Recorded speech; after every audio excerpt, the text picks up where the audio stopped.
السلام عليكم ورحمة الله. النهاردة هنكمل تعليمنا في مايكروسوفت اكسل. النهاردة هنتكلم على حاجة اسمها سبارك لاينز، او ان احنا بنعمل رسم بياني بس جوه خلية للصف. ادي عندنا شوية بيانات هنا ل10 شركات، ودي ارباحها او خسائرها من شهر يناير لشهر يونيو. هنيجي مثلا نظلل احد الصفوف اللي موجودة للشركة دي، نيجي عند قائمة insert، وفي هنا عندنا ندوس لاين، هيقول لك انت عايز تحطها فين. هنيجي مثلا هنا ونقول له اوكي.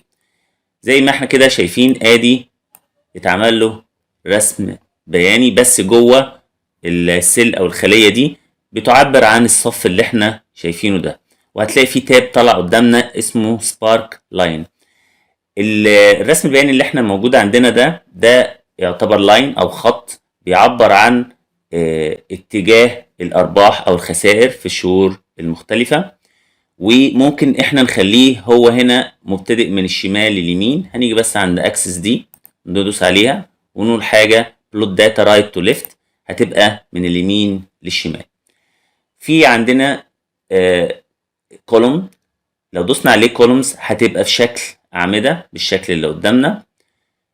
ولو دوسنا على وين لوس هتبقى كده. الوين لوس هو حاجة من اتنين، يا إما تبقى وين ربح يعني ولوس خسارة. هنا هتلاحظوا إن اللوس هنا هو في عنده بس الرقم ده اللي هو ال200,000. ال200 دول في شهر فبراير دي خسارة، الشكل ده بس يعتبر خسارة. فده الفرق ما بين الوين لوس وما بين الكولوم. واحنا عندنا ممكن طبعا نمسك صف صف وندخل برضو اللي هو السبارك لاين اللي احنا عايزينه او الرسم البياني اللي احنا عايزينه. وممكن نيجي برضو هيجي هتشاور عليه كده تقول له اوكي، هدي لك الرسم البياني التاني. او نيجي على حاجة منهم ونيجي نعملها دريل او سحب كده للاسفل بحيث كل الشكل اللي احنا قدامنا. ولو لاحظين هنا لما اتعمل كده بقى كل ده في جروب.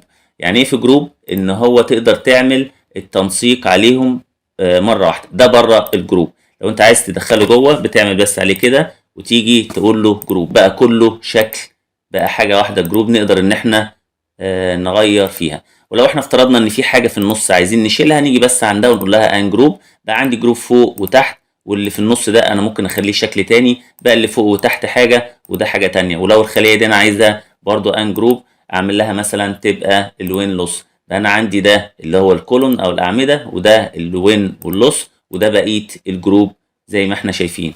بعد ما نعمل لما دخلنا الخلايا اللي موجوده ديت نقدر ان احنا نعمل التنسيق بتاعها. ممكن نختار من الستايلز اللي موجودين هنا اي ستايل موجود هنا، وممكن ان احنا نبدا نشوف اللي ايه البوينتس اللي موجود فيها. لو دوست انت على هاي بوينت هيجي يعمل لك البوينت اللي فوق.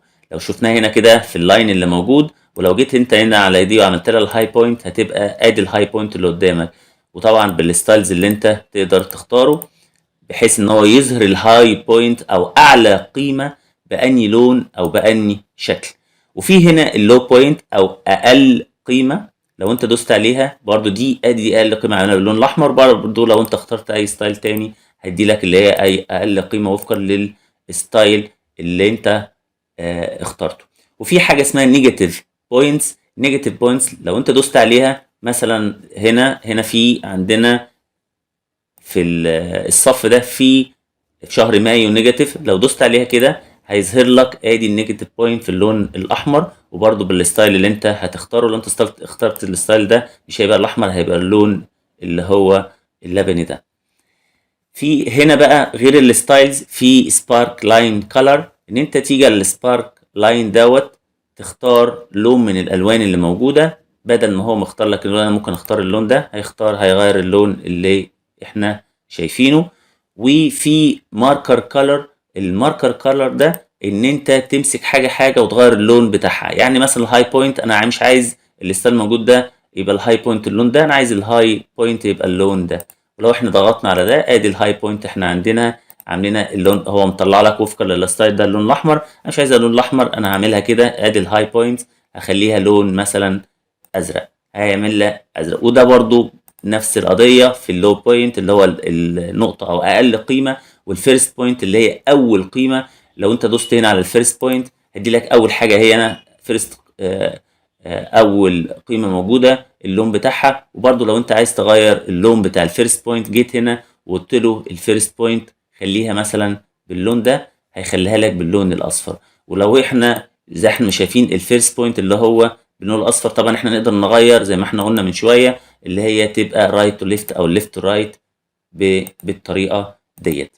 وممكن هنا احنا لو عايزين طبعا كل ده زي ما احنا قلنا تبقى جروب واحد، بقى كل ده جروب واحد بحيث ان احنا نعمل الستايل اللي احنا عايزين نعمله مره واحده عليهم بالشكل اللي احنا شايفينه، سواء شكل او فيرست او ستايل موجود. ولو جيت انت على اي حاجه منهم او على كله وجيت هنا على كلير وقلت له كلير، ادي اول واحد احنا عشان احنا ضغطنا على اول واحد. ولو على كله هتبقى احنا عندنا ادي السبارك لاين في كلير سيلكتد سبارك لاين، وفي اللي هو الجروبس. احنا الاولانيه اخترنا طبعا باي ديفولت هجاب اول اختيار. تاني حاجه هنعمل كده هجيب كل الجروب بحيث ان هو يمسحها تاني من العمود اللي احنا ضغطنا عليه.